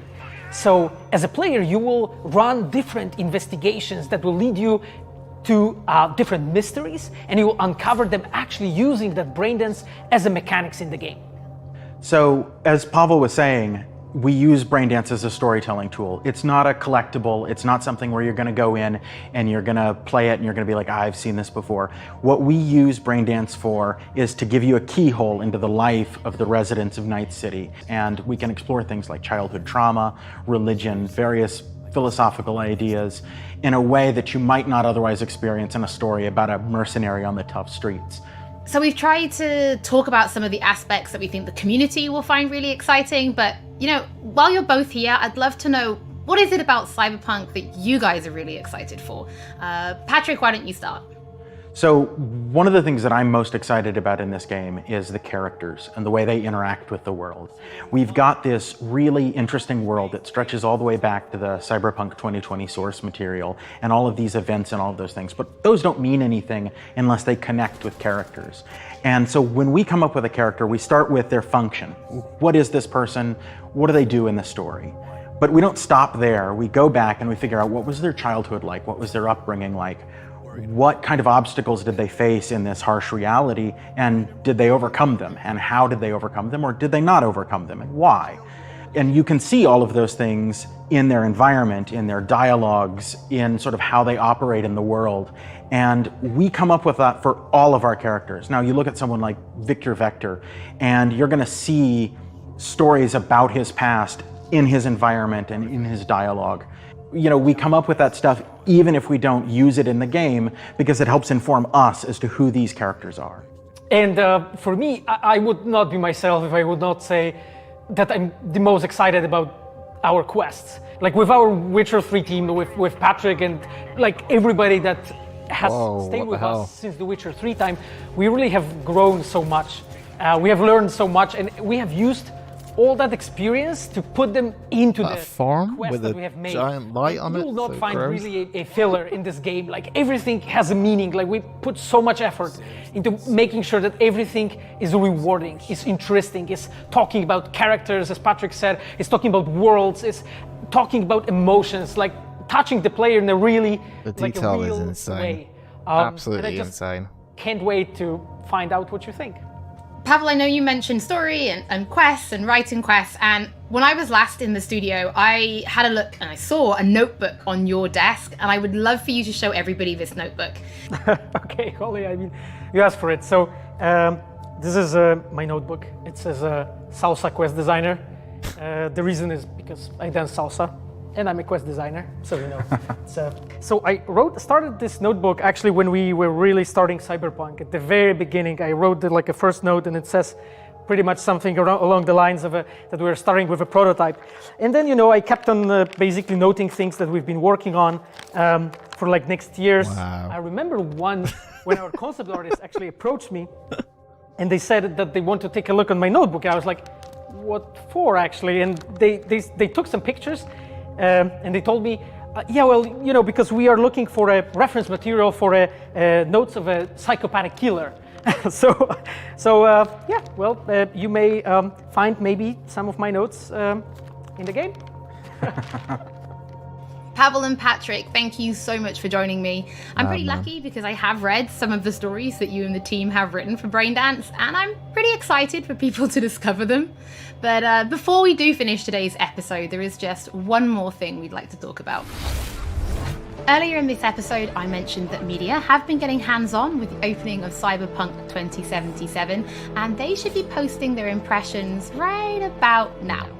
And if you missed anything from today's episode, don't worry, we'll be uploading everything. So essentially, a lot of people and finally, on behalf of everybody at CD Projekt Red, have had played 3 to 4 hours of Cyberpunk. first episode of Night City Wire. But don't worry, we'll be back with Not episode Dan 2 though. in just a few Unfortunately, weeks. not So, Dan. Not yet. We shall see you soon. Not yet. Maybe one day. There we go. That was. Unless there's anything at the end here. No, that's it. What was that, about half an hour? 25 minutes? But don't worry, we'll be back with Alright, episode okay. 2 in just a few That's weeks. all late. Okay. So yeah, 25 minutes. I didn't think I thought it'd be at least an hour maybe. So we got to okay, so I guess the first thing I'm going to say is man, they've polished that game. Just it looks so good just graphically in terms of how much more kind of detail everything is, especially on characters like that tattoo girl. Didn't know her name, but just like they have really just polished up the game a lot more. I'm going to see if I can get the actual video running in the background so I can talk about different things. But we got to see the Badlands, which is what I thought we would see as well, which is kind of cool. And they did mention that it's going to be a different open world experience to, I guess, what you would assume what Night City is probably going to be. That's why I kind of think that open world is going to be like a stereotypical open world of Badlands, where it's like there's not much here, but there's different like towns and stuff, kind of a bit like Witcher, a little bit, you know, where it's a lot more open plain and there's a lot more things to do. The thing about like Night City is that it's big, but the actual city itself is just dense. It's got underground, overground, huge buildings. It's still a big city and you still need to drive around it, but it's a lot more dense than it is, you know, like wide, I would say. So I think that's what the Badlands is that it's this huge wide open area and there's probably a lot of things that you can pick up on and a lot of things you might bump into there. You'll still do the same things, I would imagine, in Cyberpunk in the Night City as well, but Night City has its own kind of feel to it and Badlands has a different kind of feel to it as well.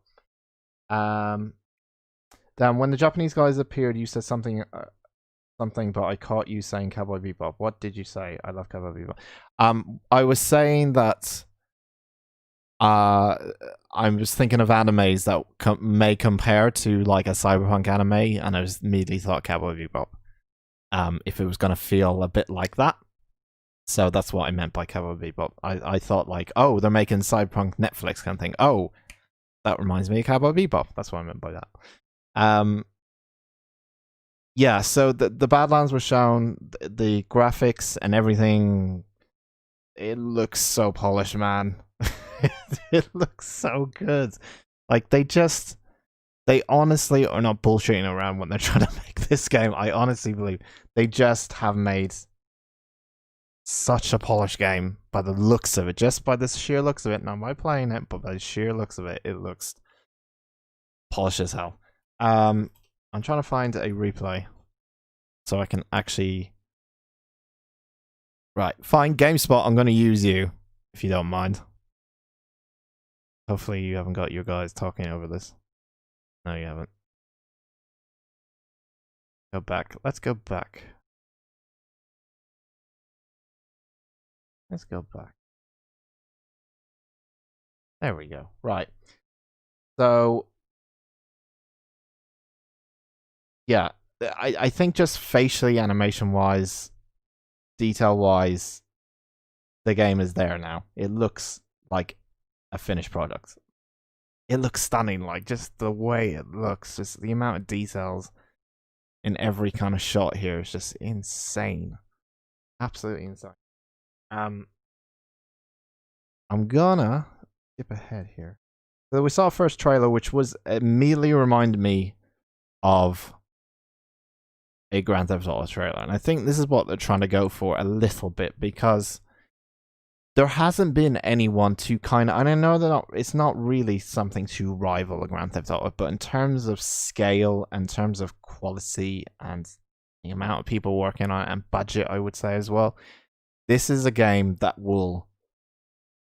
Grand Theft Auto is a game known to the mainstream. You know, it's known by your friends and your friends' friends and your mum and your dad and everyone else, you know. And I think with Cyberpunk, it's so ambitious that it's kind of got that GTA 5 feel, you know. When GTA 5 trailer came out, everyone was like, whoa, this looks amazing. But this just has so much more going on, I think, in gameplay department. Obviously, it's an RPG. It's still trying to be an RPG as well, but... man, I just haven't seen anything that really has so much going on in it at one point, at any time. It's just this kind of game. Just by staring at it now, it just looks insane. So the trailer was cool. Saw a lot. Lots and lots and lots of new footage and stuff. And yeah, I think, yeah, it's just a lot of new footage. Some of it I have seen kind of, because it was like the stuff I saw in EGX was kind of popping up now and again, like stuff and cutscenes and stuff I saw before, but this was showing the prologue, majority of it, I think. Yeah, it was prologue.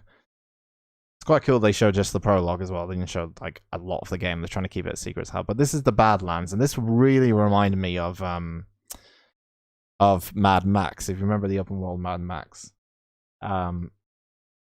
it reminds me of kind of like you've got wide open kind of stuff, and you're like maybe trying to make a car there and stuff like that. But it reminds me of kind of that Mad Max kind of feel, maybe even the Witcher 3 kind of feel as well, with just riding Roach the horse and going from place to place and having maybe bumping into things a lot more since it's quite wide open.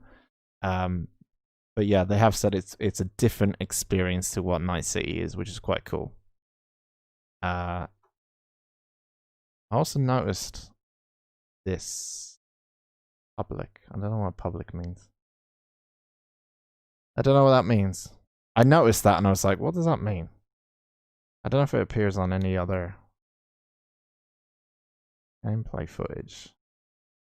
No, it's public here as well. I don't know what that means. Maybe, is that, I guess, the online element? Maybe?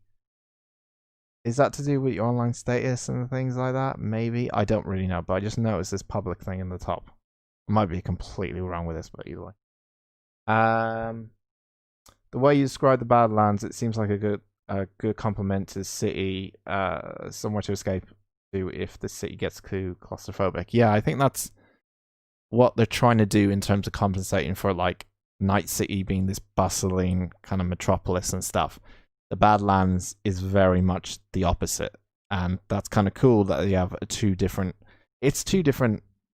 worlds in essentially, but I wonder if you start off in the Badlands first, or maybe you most likely start off in Night City, I would imagine. But yeah,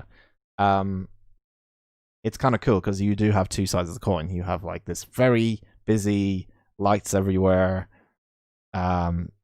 poverty-ridden city section, and then you got the Badlands area, which is completely different to probably what Night City is anyway. So, yeah, this is really cool.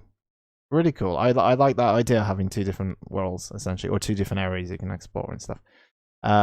More footage of the Ripper Dock. Even this footage from, especially when you compare it to the first footage we saw, there's just so much more detail going on here when you go visit the Ripper Dock. I mean, the Ripper Dock looks different, kind of, as well, but there's just so much more going on in terms of detail as well.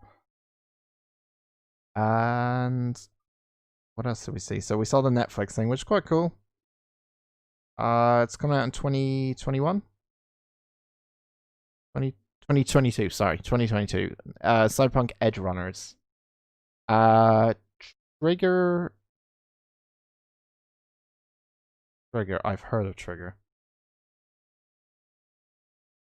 Trigger have made Studio Trigger. I want to see what their past work is. So they have made, oh, they made Kill the Kill. And I haven't heard the other ones, but Kill the Kill I've heard of. So it's most likely going to be bloody. Which probably suits this game, or this anime series based off a game, really. Or, yeah. The Kill the Kill they've made. That's pretty cool. There was this, so this was the Brain Dance, which is, as I mentioned before. So what I was trying to get at when this was happening was that there was in the Blade Runner video game, and I can't remember if it's in the Blade Runner movie. I think it is. Yes, it is. But I remember specifically being in the Blade Runner game, because video games and you interact with it, that Brain Dance is the same thing that was in that Blade Runner game, and I can't remember the name of it in the Blade Runner game, but bear with me, where you were investigating a certain scene and you could zoom in on things with a camera that seemed to be hovering in the air at all times, and you can go at different angles and all that kind of stuff. And if you found like a camera feed or anything electronic, you could like see from the perspective of that as well.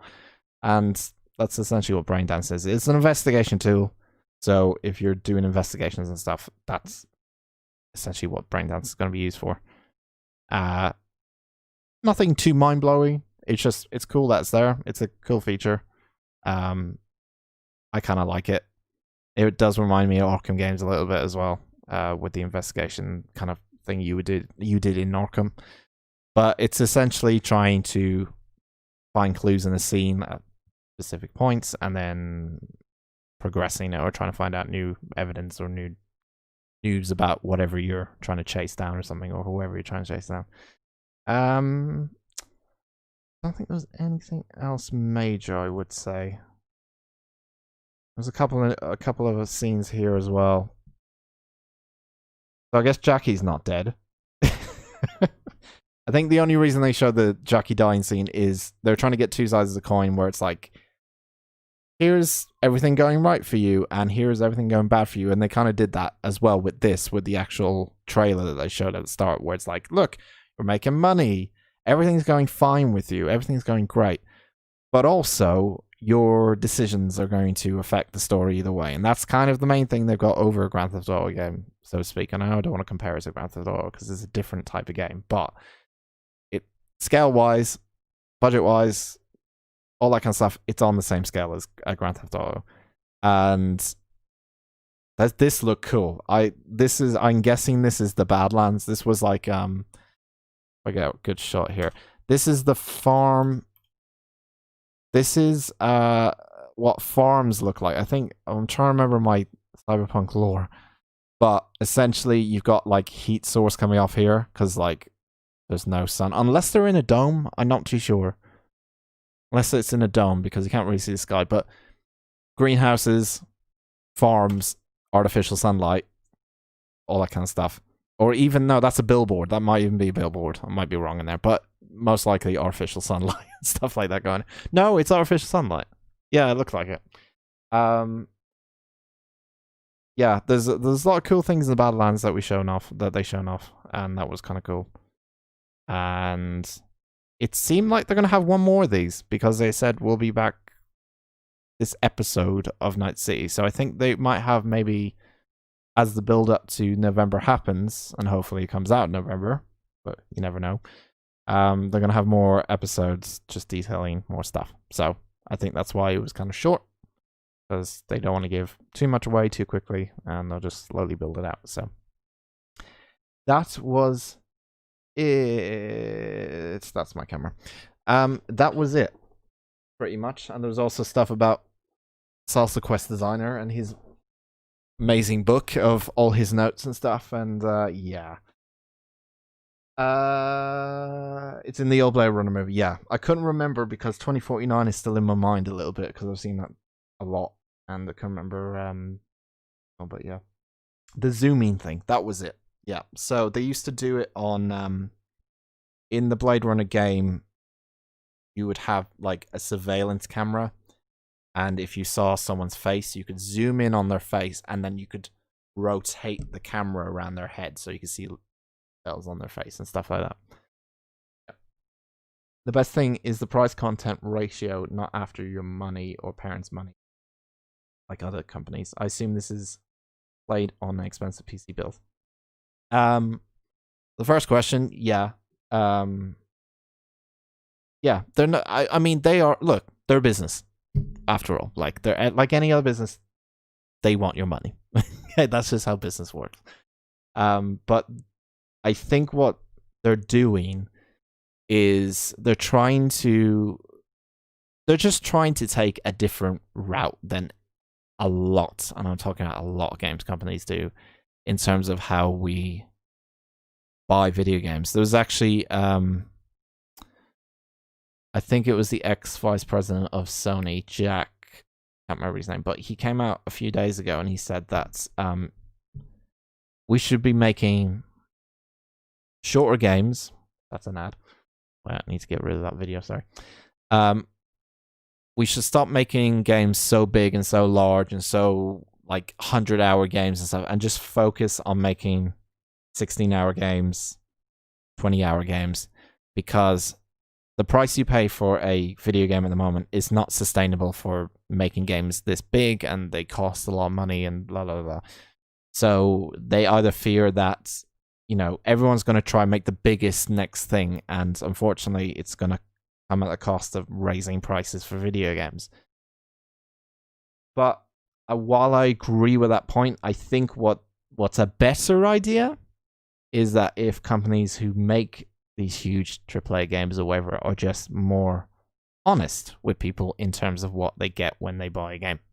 And I think the only real company, in terms of stature, in terms of how big they are right now, is CD Projekt Red's. What they did with The Witcher 3 100% convinced me that they're going to do this with the rest of their games. Like, they're going to be upfront and honest with what you get. And if more companies were to follow suit and were like that, then people would like them more. Unfortunately, a lot of companies, people like EA and whoever you want to say, example, EA did their EA Play thing recently, and they were showing off some of the sports games. Now, I know a lot of people don't play sports games, but I play Madden because I like American football, and they shown off 3 features, new features for a new game to buy, and people have been crying out for like new things. Like, they want fans of Madden want like certain things done for years, and EA just do not listen. But the thing about it is, people will still buy it. So it will only make a real difference when people stop buying things that's, I'm not happy about. Unfortunately, with a lot of big games companies, they have licenses to things you actually already love, like Marvel or any kind of like, I don't know, a TV show adaptation, all these giant companies have these licenses where they can make games for these things. And because of that love for that particular thing, like Cyberpunk, people who love the tabletop experience, Cyberpunk 2020, really are going to like, or really want to get this game because it's based off Cyberpunk, But the difference with EA and CD Projekt is that EA just kind of chuck out these things on a constant, regular basis, and they're never really inventing anything new. I never find like anything that's mind-blowing for me in terms of an EA game. And the last game that was mind-blowing for me was Titanfall 2. But that wasn't really developed by EA. It was developed by Respawn, published by EA.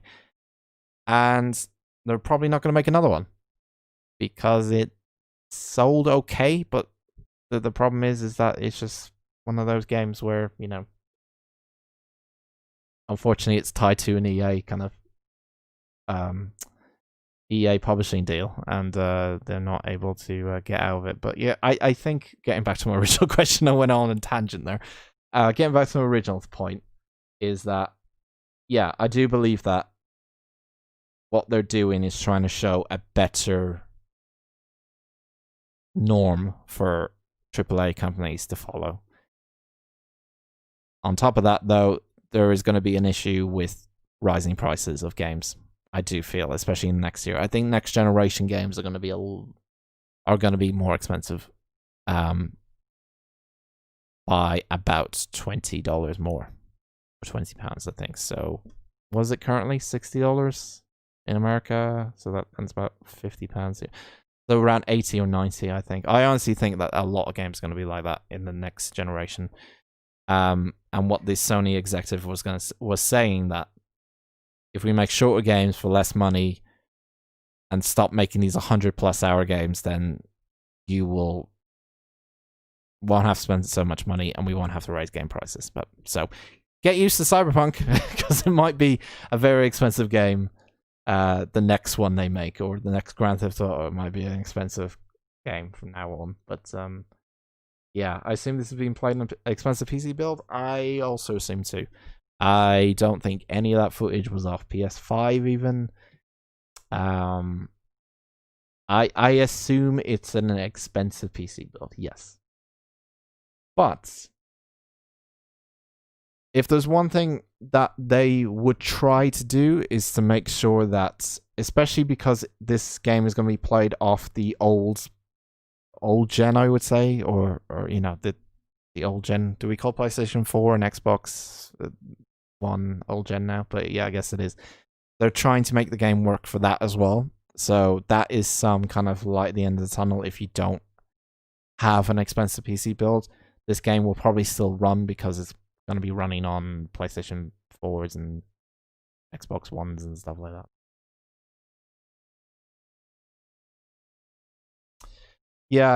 Yeah, interesting point. But imagine they may have to scrap the idea of raising game prices if it leads to increased pirating. I mean, that was one of the things that was one of the problems. I know we're going off on tangent here, but either way. But I remember when 2005-ish, I would say, pirating games was huge. It was getting like out of control. And they had to stick on DRM to games and stuff, and that's when the always online connection kind of came into games, because pirating became a big problem for many studios, and many people were just pirating games because they were expensive. But I think games that have a great quality to them, and I honestly believe this, I'm not trying to bullshit people by saying this, but I honestly believe that games that have a good quality to them. So one I would say is the PlayStation exclusives recently have been outstanding. I would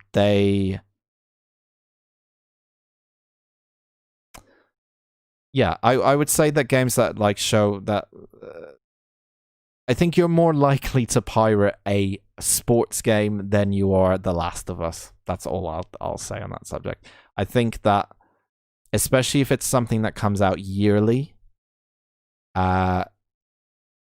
and you are only going to get, you're only going to get like some features, but because it's, I don't know, it's got new kits or uniforms or something, you're most likely going to pirate it because you don't justify the price of it. Therefore, you feel like, might as well just pirate it. It's just a video game, it's just an update, it doesn't deserve my money in some cases. You can't stop pirating, obviously, just the internet age we're in. The only way they can stop pirating is by putting more online DRM stuff, but essentially people can always find like hacks and stuff like that. We kind of got past the stage of pirating. I know it still goes on at the moment, but I feel like with the likes of Steam for PC especially, and as I said, the likes of the exclusive for the PlayStation, and just getting the stores of those kind of things to have better sales and better pricing a little bit. They're not great, but they have good sales on and stuff like that where you can buy online. People are more tempted for convenience-wise just to buy those games online now or on a store. I think what's more going to happen is that discs are going to be gone, especially with the recent announcement. Discs are gone. I think this is the end of this. Definitely. I think say goodbye to your disc for a long period. Like the next year or so, I think we're slowly going to move away from that, which is sad. Makes me sad so much. Because a big part of, just like with music industry, big part of it was holding the CD or holding the album. And now it was like holding the game with the manual, which is now gone, but now it sells artwork. Oh no, we're getting rid of that now as well, but we're going to have a discless drive. So convenience. People like convenience. People will pay for convenience. That's why pirating died, because downloads became a thing straight to your console or your PC or stuff from a client. That's why when things are more convenient, people will do it than pirating. That makes sense. Anyway, that's everything. I've gone on too long. I hope you all enjoyed that. I know it was a bit short and stuff, but I hope it gave you some information on Cyberpunk. If there is another one of these happening in the future, I'll probably do another live stream. But thank you very much, guys, for watching. After Hours will be out tomorrow, so do check that out. That'll be a Q&A. I'll include the Q&A questions that came in that I didn't answer. And their Last of Us review is coming out soon too. Can't wait to talk about that. So I shall see you very, very soon. Thank you very much for watching. Have a lovely day, and enjoy your corporate soda, milk in a wine glass. What else do people have? Coffee, grape juice. Alright, I'll try to see what you had. Anyway, thank you very much, guys, for watching, and I shall see you next time. Bye-bye.